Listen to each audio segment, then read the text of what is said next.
When you read in another language, you're going beyond what you can achieve within only speaking fluency, within even listening and writing and immersion and all of those other skills and pieces that go into language learning.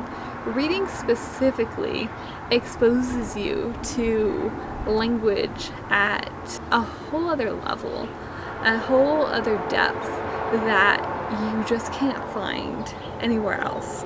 This exposure to language in this way makes you more fluent. It increases your vocabulary.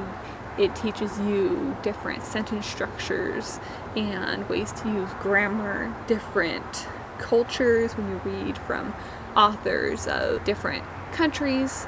Depending on where your language is based, you might find, for example, in Spanish, you read Latin American literature, you read Spanish, Iberian literature, you read all of these different pieces, and there's the cultural aspect as well that you pick up even without reading about the culture, even without picking up a book about Argentina and, oh, I'm going to learn about this. Just reading a book by Jorge Luis Borges, you're going to learn about his culture and that country, and you're going to learn all of those pieces. The most important piece to reading, however, is reading at your level within your target language. This can be challenging to find because oftentimes we want to read books that are at our level within our native language, but then at our foreign language we find that we're not quite at that same level. We can't read intricate novels like we would in our native language, and the literature level that's available to us in our foreign language is often not interesting, so it's difficult to find books at your level. But when you do find a book that is just right for you, which means that it is not too far beyond what you can understand, but also not too easy, you are within your zone of proximal development, or your Vygotsky zone of proximal development. And that same concept applies to language learning as it does for all learning. So when you find this is where you really thrive, because you're not having to exert so much effort that you are exhausted or frustrated or just unmotivated to actually do the reading and do the work, that you're not so bored with such a simple text that isn't challenging you enough to grow at all. So what does this look like? This looks like a short story, a news article, something simple for most people at the intermediate and even sometimes advanced stage. It takes a very advanced level to be able to actually read novels, and especially very elegant literature in the foreign language. And from experience of reading a very challenging novel, I read Cien Años de Soledad, 100 Years of Solitude, in Spanish, my first big novel, and it took me about a year to go through and read and annotate and all the steps. It was a ton of work. I learned a ton, but it was exhausting and probably is not something I'd be interested in doing now, and wouldn't recommend with that large of a text. However, if you are looking for ways to read difficult text, which is the next section, that is an amazing strategy to implement, because you can read texts that are beyond your level. Whether it's because you need to for a course that you're taking or you just want to, you can read those more challenging texts. You just have to have the strategies to be able to do it. So what my strategy looked like for reading this challenging text, and also that I've used for even short stories and anything that I found I didn't understand the first time reading through, is to first read through the entire passage or story or chapter if it's a longer book. And that first read, I'm not even thinking about understanding. Like, I read through and then at the end of it, I'm like, what happened again? And that's okay. That's not the goal there. The goal there is just exposure to the text, because even if you don't understand it enough to explain it or to think about it, you're still getting that exposure and you're still understanding a tiny, tiny bit, even if you don't realize it. The second step is to read through for vocabulary. When I do this, I read through and I mark all of the unfamiliar vocabulary. I do that through the whole passage, chapter, story, whatever I'm focused on, and then I look at the vocabulary that I don't know.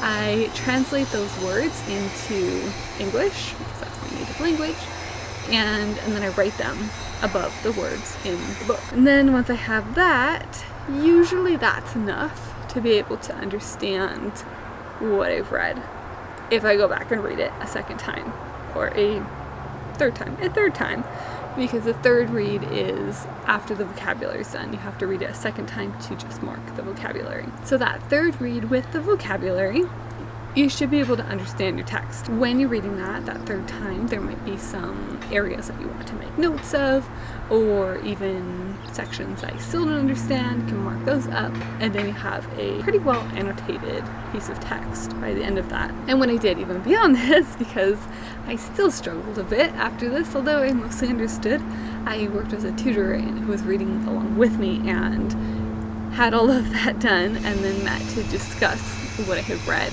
in that tutoring session. This was extremely helpful because not only did I better understand what I had read, but also I had the opportunity to practice my speaking, and it was all tied in together with the reading. And then by the end of that, I was like, okay, yeah, I understand what happened here within this chapter. If I had any questions, I could ask them, or if I thought I understood something, then I went to explain what I had understood, and then she said, oh no, that's actually not what happened at all, then that was an area where we could correct, so I could ensure that I was understanding. Again, a ton of work that way, because that novel was so far above my level. I wouldn't recommend going so far above, but you might try a bit above, and then, a little higher. If you do go way higher, there's always that option of working with a tutor like I did with that strategy. So our goal here is to read more, write more, speak more,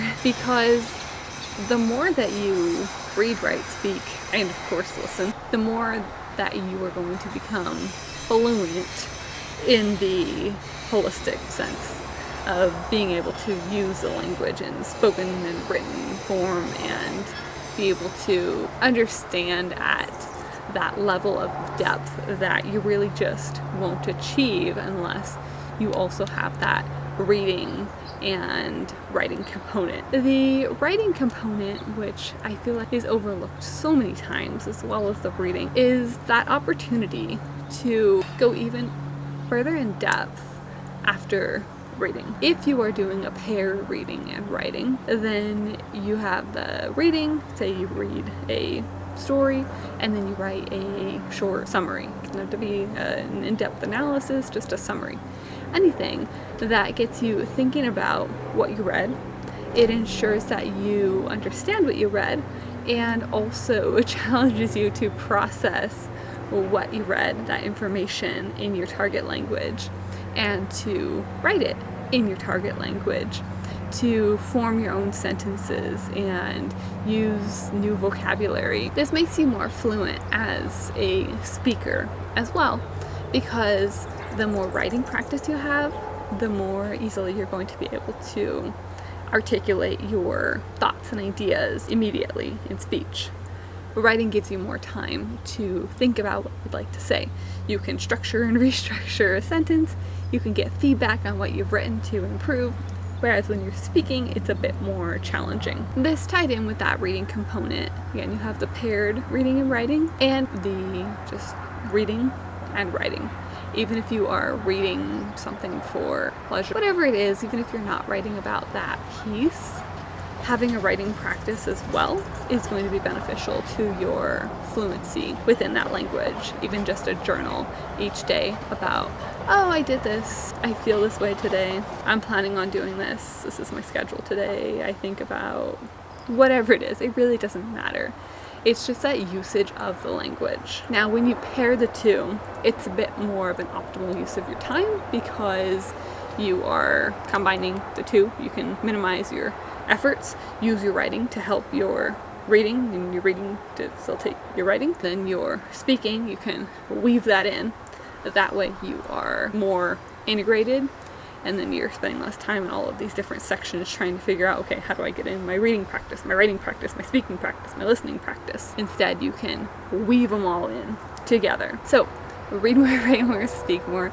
This is our goal, and our focus is that reading fluency, because reading is at the core of being able to understand, having that exposure to those different texts and styles of writing, and then your own practice of writing and speaking, and that uses what you learn within your reading, and even is just influenced by what you learn within reading and the exposure you have there. And then when you go to write and speak, you are so much more fluent and able because of what you have retained through your reading practice.